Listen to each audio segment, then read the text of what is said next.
All right, let's talk about a pattern you've definitely seen before, even if you haven't put a name to it. It's this wild, dizzying cycle of hype, lies, and just spectacular crashes. It's a story that seems to grab our imagination and, let's be real, our money again and again. You know, it all starts with these four little words. Words that are famously called the most expensive in all of investing. This time it's different.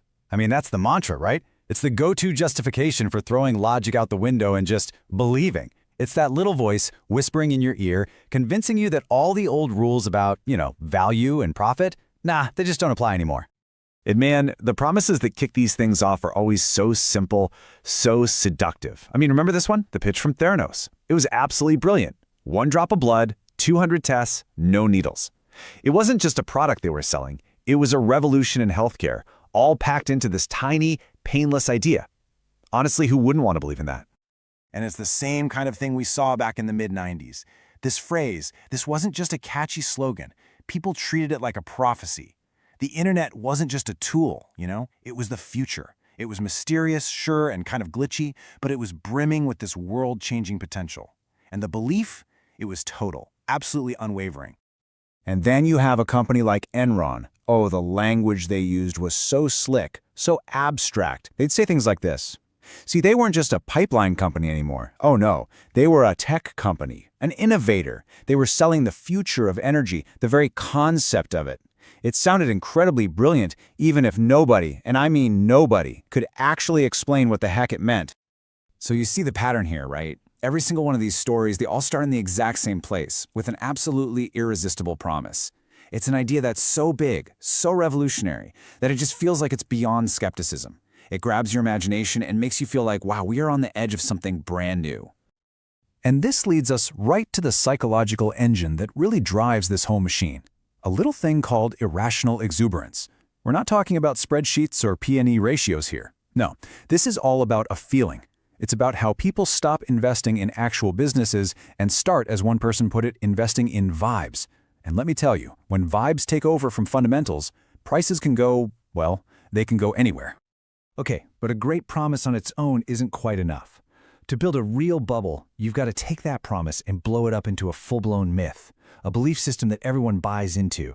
And for that you need a whole ecosystem of hype. You need investors, you need the media, you need everyone getting a piece of the action and fanning the flames. I mean, just look at the dot-com boom. The sheer speed of it was insane. In just 5 years, the NASDAQ didn't double or triple, it quintupled. Money was just flooding into anything that had a .com at the end of its name. And profitability? That wasn't just on the back burner. It was seen as an actual distraction from the real goal, which was just to scale, scale, scale. And this quote, it just perfectly nails the mindset of the time. Think about a company like Pets.com. It was famous for its sock puppet mascot, right? All while it was burning through hundreds of millions of investor dollars selling dog food at a loss. It made zero business sense, but the vibes were immaculate. Now Theranos, they had a totally different playbook for building their myth. They didn't build credibility with science or data. Nope, they built it with pure power. Just look at this board of directors. You're not seeing scientists or doctors here. You're seeing former secretaries of state, 4-star generals, absolute titans of geopolitics. Did they understand the tech? Not a chance. But they understood power. And just having them on the board sent a message to the world. This is legit. This is real.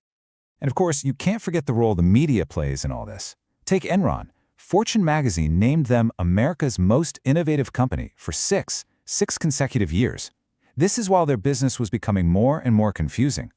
But when a trusted name like that gives you a stamp of approval, it's like pouring rocket fuel on the fire. It sends a message to everybody else. Hey, if you don't get it, that's your problem. You're the one missing out. But here's the thing. Behind every great myth, there are always these inconvenient truths. The red flags, the things that get ignored or explained away or just straight up buried. Because when the story is this good, nobody wants to be the person to say it might all be a lie. At Enron, the gap between what people saw and what was actually happening was just staggering. To the public, they were this unstoppable financial powerhouse. But behind the scenes, they were using these incredibly complex accounting tricks to basically invent profits out of thin air. They had something called mark-to-market accounting, which, get this, let them claim all the potential profit from a 20-year deal on the very first day. Then they used these shady little entities with names like Raptors to hide billions in debt off the books. It was pure fantasy, dressed up to look like a balance sheet. And the deception at Theranos was, if you can believe it, even more blatant. The investor demo was just pure theater. They'd bring in these big-name investors, have them watch this sleek little Edison box supposedly work its magic, while in reality their blood samples were being secretly run on regular, off-the-shelf lab equipment hidden in a back room. It wasn't a revolution in healthcare, it was literally a magic trick. Sooner or later, though, someone on the inside just can't take it anymore, and they sound the alarm. This memo from Enron VP Sharon Hawkins to her CEO, this wasn't just a red flag. This was a 5-alarm fire, a desperate plea. But by that point, the company was a runaway freight train of fraud, and the people in the driver's seat had no intention of hitting the brakes. And that, of course, leads us to the final act in this play that we see over and over. Because when your entire reality is built on a foundation of lies, a crash isn't just a possibility, it is an inevitability. The only questions left are when it's going to happen and just how bad it's going to be. And when they come, the collapses are fast and they are absolutely brutal. Enron stock went from over $90 to basically worthless. The whole NASDAQ index, it dropped almost 80%. And even a company that we now know as a giant, Amazon, saw its stock get wiped out, losing 95% of its value. The party was over. Done. Just the dot-com crash alone wiped out an estimated $5 trillion in wealth. And you have to remember, that's not just some abstract number on a screen. That's people's retirements, it's their kids' college funds, it's small businesses and family savings just gone. See, a market crash is never just about the stock market. It sets off this devastating chain reaction, like a line of dominoes. First, the paper wealth vanishes. Then, brokers start making margin calls, demanding money for loans people can't possibly repay. Then, the banks that made those loans start to fail. And finally, all those hype-fueled companies go bankrupt, leading to massive layoffs. It just cascades through the entire economy, affecting everyone. So after all that destruction, after the bankruptcies, the scandals, the trials, you just have to ask, right? What did we actually learn from all this? And maybe the more important question is, are we watching the exact same pattern play out again right now? What's interesting is that the dot-com crash didn't kill the internet. Not at all.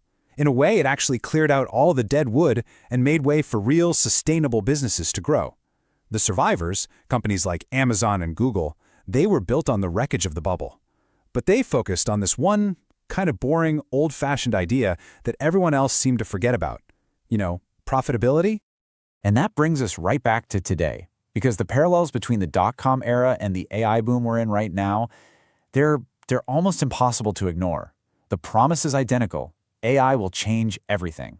The fuel? Massive, massive spending, mostly driven by a terror of being left behind. The metrics everyone obsesses over aren't about profit, they're about burn rate and hoarding GPUs. And that same nagging, uncomfortable question is just hanging in the air. Where's the money? Where's the actual profit? But then there's this final thought.